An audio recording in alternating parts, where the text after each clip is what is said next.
Me llamo Dylan Mercer. Tengo 35 años. Y hasta hace un año creí tener mi vida resuelta. Trabajaba como analista informático en Spokane, Washington. No era un trabajo glamuroso, pero era estable, con buenos beneficios, un salario decente, de esos que te permiten dormir tranquilo sin mirar tu cuenta bancaria al despertar. Estaba comprometido con Kendra Hall. Ella tenía 32, trabajaba en marketing para una empresa local y llevábamos 2 años viviendo juntos. Nos comprometimos 8 meses antes de que todo se viniera abajo. Ella solía decir que quería crecer junto a alguien. Lo repetía en las cenas, en los viajes largos, cada vez que hablábamos del futuro. Y yo le creí. ¿Por qué no lo haría? Pero entonces ocurrió la fusión. Mi empresa fue absorbida por una corporación más grande de Seattle. Mantuvieron al 40% del personal. Yo no estaba en ese 40%. Así, de golpe, después de 6 años, me quedé fuera. 2 semanas de indemnización y un correo genérico. Recuerdo haberme quedado sentado en el coche, en el aparcamiento, mirando ese correo y preguntándome qué demonios debía hacer. No entré en pánico. Empecé a buscar trabajo de inmediato. Plataformas freelance, contactos, cualquier cosa relacionada con mi campo. El problema era que la mitad del sector tecnológico de Spokane se estaba reestructurando al mismo tiempo. Todos decían estar contratando, pero nadie lo hacía realmente. Así que me adapté. Vendí mi coche, un Honda Accord de 2019. No era lujoso, pero me dejó unos $11,000. Eso me dio tiempo. Empecé a tomar pequeños contratos de informática desde casa, mantenimiento remoto de servidores, solución de redes, desarrollo web básico. No era lo que soñaba hacer a los 35, pero mantenía las luces encendidas. Kendra no lo veía igual. Al principio fue comprensiva, o al menos fingía serlo. Me preguntaba cómo iba la búsqueda de empleo, decía que todo mejoraría pronto, pero yo notaba el cambio. En su mirada cuando me veía trabajar en la mesa del comedor en lugar de salir hacia una oficina. En cómo dejó de hablar de lugares para la boda y empezó a decir que era mejor ir paso a paso. Las conversaciones se acortaron, los silencios se alargaron. Empezó a trabajar hasta tarde más seguido. A salir los fines de semana con amigos sin invitarme. No la presioné. Pensé que necesitaba espacio. Y sinceramente, estaba demasiado enfocado en mantenernos a flote como para discutir. Hasta que llegó ese martes por la mañana, a inicios de octubre de 2024. Yo estaba terminando un contrato para una pequeña empresa de Curden. Kendra entró al salón ya vestida para el trabajo, con su café en la mano. Se sentó en el sofá frente a mí. La miré esperando que se despidiera como siempre. Pero solo me miró por un momento y dijo: no puedo seguir atada a alguien sin futuro. Sin rodeos, sin discusión. Solo esa frase, dicha como si la hubiese ensayado durante semanas. No grité. No supliqué. Solo la miré y dije: lo entiendo. Parpadeó, sorprendida de que no peleara. Pero lo decía en serio. Entendía perfectamente. No se iba porque hubiéramos cambiado o porque quisiéramos cosas distintas. Se iba porque había perdido mi empleo. Porque ya no era la opción estable y predecible. Porque en cuanto las cosas se complicaron, decidió que no valía la pena el esfuerzo. Si te gustan las historias de venganza fría y giros inesperados, dale me gusta a este vídeo y suscríbete al canal. Aquí encontrarás nuevas historias inéditas cada día, cada una más intensa que la anterior. Esa misma tarde hizo una maleta, se llevó algo de ropa, sus productos, unos libros. Dijo que volvería por el resto. Le dije que no había prisa. Se fue sin mirar atrás. Me quedé sentado un rato, mirando la puerta. Parte de mí sintió alivio, otra parte sintió que había fallado una prueba que ni siquiera sabía que estaba rindiendo. Pero sobre todo, me sentía agotado. Lo que Kendra no sabía, lo que no podía saber, era que 4 días antes, un viernes por la tarde, había comprado un boleto del Powerball. Fue una tontería. Paré en una gasolinera volviendo de una reunión con un cliente en Deer Park. De esas con luces parpadeantes y café recalentado. Me habían sobrado $7 en efectivo tras llenar el tanque. Así que pensé, ¿por qué no? Elegí mis propios números, mi cumpleaños, el de Kendra y la fecha en que nos mudamos juntos. Irónico, considerando cómo terminó todo. No volví a pensar en eso hasta el sábado siguiente, 4 días después de que Kendra se fue. Estaba en la cama, solo por primera vez en 2 años, mirando el teléfono a las 2 de la madrugada porque no podía dormir. Vi una alerta de noticias. El premio mayor del Powerball había sido ganado en el estado de Washington. Un solo ganador. Casi pasé de largo. Pero algo me detuvo. Fui a la cocina, busqué el boleto en el cajón donde lo había tirado. Saqué mi teléfono, revisé los números 1 vez, 2 veces, 3, porque me temblaban tanto las manos que pensé que estaba leyendo mal. Cada número coincidía. El premio era de poco más de $9 millones. Después de impuestos y la reducción del pago único, me quedaban unos $4.800.000. Era el tipo de dinero que cambia todo. El que borra cada problema que te ha estado hundiendo durante meses. Me quedé allí, en la cocina, a las 2:30 de la madrugada, mirando el boleto. No sentí felicidad. Ni alivio. Sentí frío. Porque solo podía pensar en Kendra sentada en ese sofá diciéndome que no tenía futuro. No se lo conté a nadie. Ni a mis padres, ni a mis amigos. Nadie. A la mañana siguiente, un domingo, llamé a un abogado. No a cualquiera. Encontré a un especialista en protección de activos y gestión de patrimonio en Seattle. Se llamaba Richard Bulkman y su tarifa inicial era de $5.000. La pagué con una tarjeta de crédito que sabía que podría saldar en unas semanas. Le conté todo, el premio, la ruptura reciente, la necesidad de mantener los bienes separados. Asintió como si lo hubiera visto 1000 veces. Has sido inteligente al llamarme antes de reclamar el premio, dijo. El tiempo lo es todo en casos así. Nos pusimos a trabajar de inmediato. Lo primero era asegurar que Kendra no tuviera ningún derecho legal sobre el dinero. Estábamos comprometidos, no casados. Habíamos vivido juntos, pero las leyes de unión de hecho de Washington no se aplicaban. El boleto estaba a mi nombre, comprado después de que ella me dijera que se iba. Bulkman documentó todo, la fecha en que se marchó, el momento en que compré el boleto, cada detalle. Luego seguimos. Cerramos la cuenta conjunta del banco, transferí mi parte y pedí el cierre formal. La eliminé como usuaria autorizada de mi tarjeta de crédito. Avisé al arrendador que Kendra ya no viviría allí y que yo asumiría el contrato. Cortamos cada hilo financiero que nos unía. Uno por uno. Con ayuda de Bulkman reclamé el premio de forma anónima. El estado de Washington lo permite si creas un fideicomiso. Así nació el Dylan Mercer Trust. Mi nombre no apareció en ningún registro público.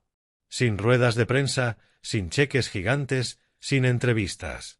Solo una transferencia a una cuenta que solo yo podía tocar. Tardó 3 semanas en completarse todo.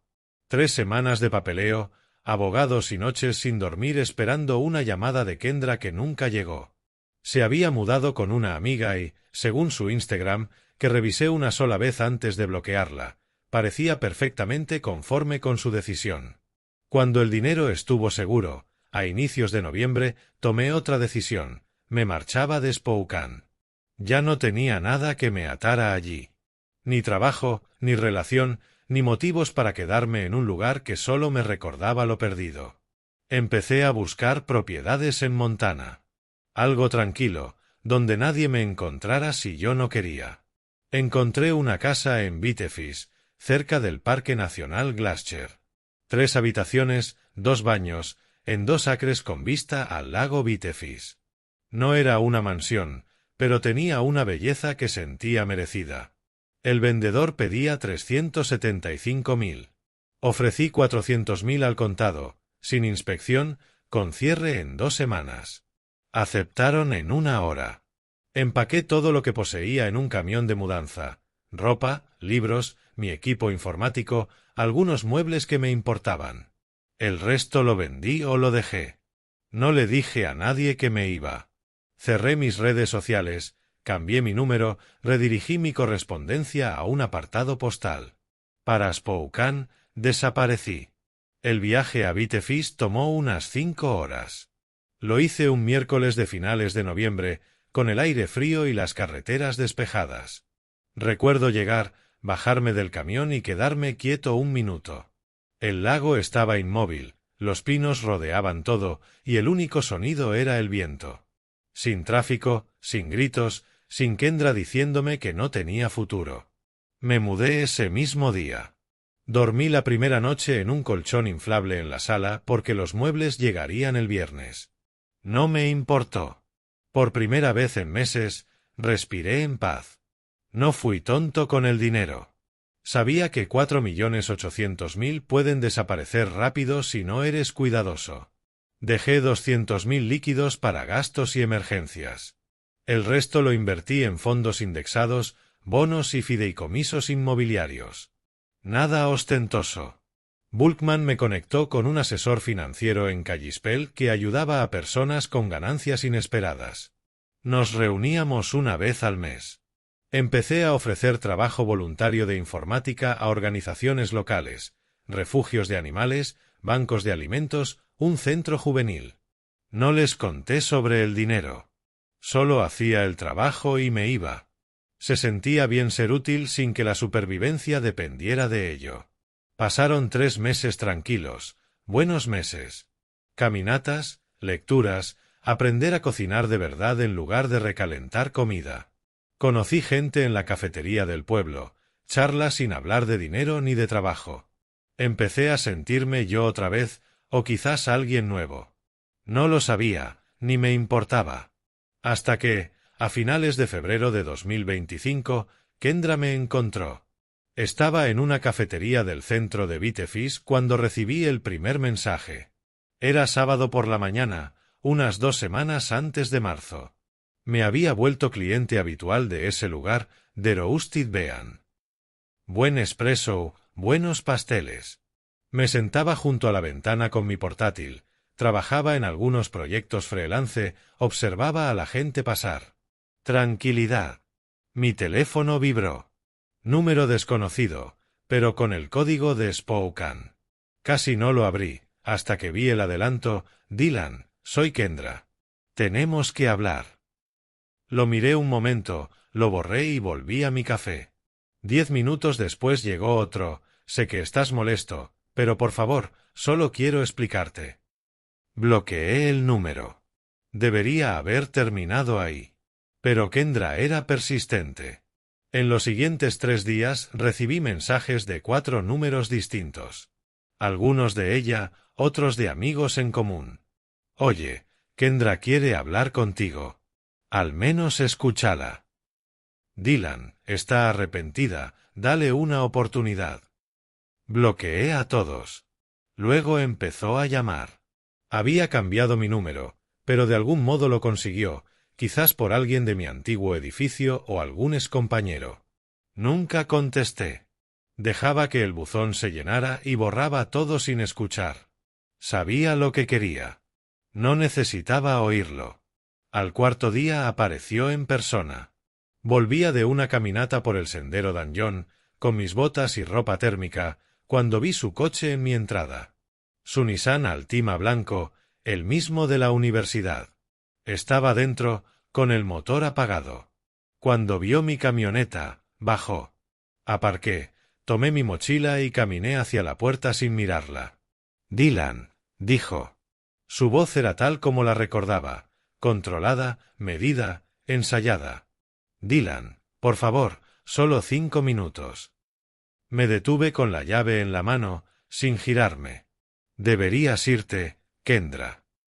Conduje 6 horas para venir, respondió, con frustración contenida. Lo mínimo es que me mires. Abrí la puerta, entré y la cerré. Por un instante sentí el viejo impulso de escucharla, de darle esa oportunidad. Pero lo dejé morir ahí mismo. Escuché sus pasos sobre la grava acercándose. Golpeó 3 veces, luego silencio, luego otras 3. Sé que estás enojado, dijo desde fuera. Sé que te herí, pero cometí un error. Me asusté cuando perdiste el trabajo. No lo manejé bien. Lo siento. Quiero arreglarlo. Me quedé en la entrada, escuchando. Una parte de mí, una parte pequeña y estúpida, quiso abrir la puerta. Quiso escuchar qué excusa traía esta vez, qué historia se había contado para convencerse. Pero no lo hice, porque sabía exactamente de qué se trataba. No me extrañaba a mí. Extrañaba lo que creía que yo podía darle. Aún te amo, dijo más suave. Nunca dejé de hacerlo. Me alejé de la puerta, fui a la cocina, me preparé un sándwich y encendí la televisión. Al final, escuché su coche arrancar y alejarse. Pero eso no fue todo.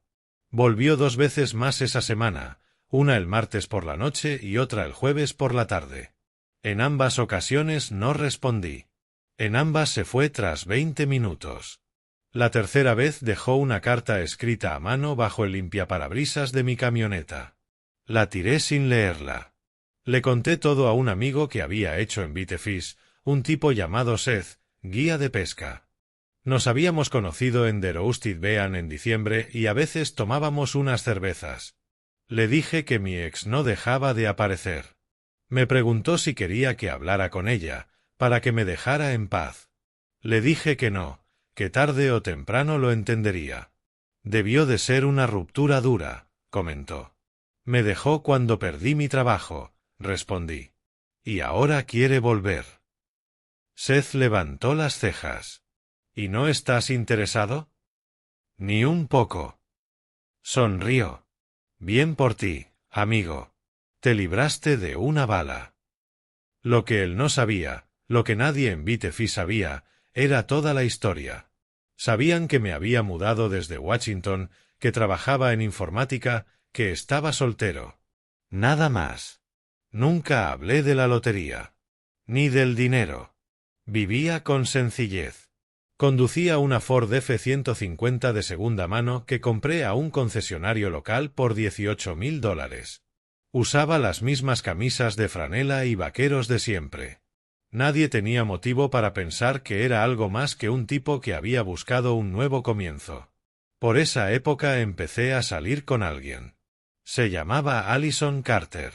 Tenía 33 años y trabajaba como veterinaria en una clínica a las afueras. Nos conocimos en una comida comunitaria a principios de diciembre de 2024. Uno de esos eventos de pueblo donde todos llevan un plato y charlan durante horas. Ella llevó chili casero. Yo, galletas compradas en la tienda porque aún cocinaba fatal. Empezamos hablando de senderos para caminar, luego de su trabajo y finalmente de por qué me había mudado a Montana. Fui vago con los detalles. Dije que necesitaba un cambio tras un año difícil. Ella no insistió. Intercambiamos números, quedamos para un café unos días después y todo fluyó. Natural, sin presiones ni expectativas. Para cuando Kendra apareció por primera vez a finales de febrero, Allison y yo ya habíamos salido varias veces. Aún no era nada serio, pero iba en esa dirección. Le hablé de Kendra después de la segunda visita. No quería que la tomara por sorpresa si mi ex volvía a aparecer. Allison solo se encogió de hombros y dijo, parece que está entendiendo lo que perdió. Ese es su problema, no el tuyo. Aprecié eso. Sin dramas, sin celos, solo el reconocimiento de que mi pasado era mi pasado y no tenía por qué definir lo que venía. Kendra dejó de aparecer después de la tercera visita, pero los mensajes continuaron por otras 2 semanas. Números distintos, el mismo guión, disculpas, arrepentimientos, promesas de cambio. Bloqueé cada uno. Al final, a mediados de marzo, dejaron de llegar. Me enteré después, por un conocido en común que me contactó por LinkedIn antes de que también lo bloqueara, que Kendra andaba diciendo en Spokane que estábamos en un descanso, que necesitaba tiempo para aclararse y que ahora quería arreglar las cosas. Se pintaba como la que intentaba reparar la relación y me dejaba a mí como el exobstinado que no le daba una oportunidad. No importaba. Quienes sabían la verdad, la sabían. Los que creían su versión no valían la pena. Aprendí hace mucho que no puedes controlar lo que otros piensan de ti. Solo puedes controlar cómo respondes. Y yo elegí no responder. Para abril de 2025, Kendra era una nota al pie, alguien que había conocido, alguien que tomó una decisión y debía vivir con sus consecuencias. No la odiaba. Ni siquiera pensaba en ella lo suficiente como para hacerlo. Simplemente seguí adelante. Allison y yo continuamos viéndonos. Fuimos a esquiar por el Parque Glacier, cenamos varias veces en su casa, hicimos excursiones por pueblos cercanos. Era sencillo. Era bueno. Todo lo que mi relación con Kendra no había sido. Construido sobre quien realmente era, no sobre quien alguien pensaba que debía ser. Nunca le hablé a Allison del dinero. No por desconfianza, sino porque no importaba. Le gustaba el hombre que conoció, el que llevaba galletas compradas y le arreglaba gratis la red de su clínica. Eso bastaba. La primavera llegó a Vitefis despacio, como siempre. La nieve empezó a derretirse a finales de marzo y en abril los senderos ya eran transitables. Llevaba viviendo allí 5 meses y se sentía más hogar que Spokane. Tenía rutinas, amigos, una vida mía, construida a mi manera. Allison y yo seguíamos juntos. Habíamos alcanzado una comodidad tranquila, viéndonos varias veces por semana. Sin prisas, sin etiquetas. En marzo conocí a sus padres durante una cena. Eran buenas personas. Su padre, guardabosques jubilado, su madre, maestra. Me preguntaron por mi trabajo y por qué me mudé a Montana. Fui honesto, aunque vago. Parecían agradarles mis respuestas. Empecé a involucrarme más en la comunidad. El centro juvenil al que había ayudado con su red me pidió enseñar un curso básico de programación para adolescentes. Acepté. Una tarde por semana. Los chicos eran listos y entusiastas, y me recordaban por qué me había dedicado a esto antes de que todo se volviera una jungla corporativa. El dinero ya no era un problema, pero seguía tomando trabajos freelance. No por necesidad, sino por estructura. He leído demasiadas historias de ganadores de lotería que se jubilan de golpe y se pierden a sí mismos. No iba a ser uno de ellos. El trabajo me mantenía con los pies en la tierra. Nunca publiqué nada de esto en redes. Seguían desactivadas. No me interesaba mostrar mi vida a desconocidos. Mis amigos en Vitefis me conocían como Dylan, el informático que se mudó desde Washington. Y eso bastaba. A finales de mayo de 2025 recibí un correo que me sorprendió. Revisaba mi nueva cuenta y vi un nombre conocido, Jennifer Kowalski, la mejor amiga de Kendra. Habíamos coincidido muchas veces, pero no hablábamos desde la ruptura. Casi borro el mensaje, pero la curiosidad ganó. Era corto. Hola Dylan. Sé que esto es inesperado, pero quería que supieras algo. Kendra le está diciendo a la gente que ganaste dinero y que por eso te fuiste. Dice que le debes parte porque estaban juntos cuando compraste el boleto. No sé si es cierto, pero pensé que debía saberlo. Cuídate, Jen. Lo leí 2 veces y me reí. No porque fuera gracioso, sino porque era tan predecible. Claro que Kendra lo había descubierto. Claro que estaba torciendo la historia para ser la víctima. Y por supuesto, creía merecer una parte de algo que había dejado atrás. No respondí. No había nada que decir. Kendra podía contar lo que quisiera. La realidad legal era intocable. Bulkman se había encargado de eso. No tenía ningún derecho al dinero. El boleto estaba a mi nombre, comprado después de su partida, con fondos solo míos. Aunque intentara demandarme, cosa que dudaba, porque no era tan tonta, perdería, y públicamente. Pero sabía que Kendra no iría a juicio. No era su estilo. Prefería susurrar entre conocidos, sembrar dudas, pintarse como la mujer que fue traicionada por un hombre que tuvo suerte. Era más fácil que admitir que tomó una decisión y debía vivir con ella. Reenvié el correo a Bulkman por precaución. Me respondió en 1 hora. Anotado. Si intenta contacto legal, avísame enseguida. Mientras tanto, ignórala. Estás protegido. Y eso hice. La vida siguió. En junio, Allison y yo hicimos una escapada a Missoula. Pasamos el fin de semana en un bed and breakfast junto al río Clark Fork. Paseamos por el centro. Hablamos de hacer un viaje más largo en verano, quizás a Yellowstone. Ella seguía sin saber del dinero y yo aún no sabía si se lo contaría. No era por desconfianza, era porque quería asegurarme de que lo nuestro era real, construido sobre algo firme, no sobre cifras en una cuenta. En julio dejé de pensar en Kendra por completo. Era un capítulo cerrado. El hecho de que intentara reescribirlo no cambiaba nada. No me interesaba defenderme ante gente que no importaba. Quienes realmente me conocían no necesitaban explicación. Ese mes vi a Seth en una barbacoa. Había oído rumores de que mi ex hablaba mal de mí en Washington. Me preguntó si quería aclararlo. Le dije lo mismo que me repito a mí mismo: la gente cree lo que quiere creer. No voy a gastar energía en cambiar eso. Asintió, abrió una cerveza y dijo: como debe ser. Se te ve feliz, amigo. Eso es lo importante. Y tenía razón. Era feliz. No de una forma ruidosa o exhibicionista, sino en paz. Despertaba en una casa mía, en un pueblo que me gustaba, rodeado de gente que realmente importaba. Pasaba los días haciendo cosas que valían la pena, enseñando a jóvenes a programar o arreglando redes de organizaciones.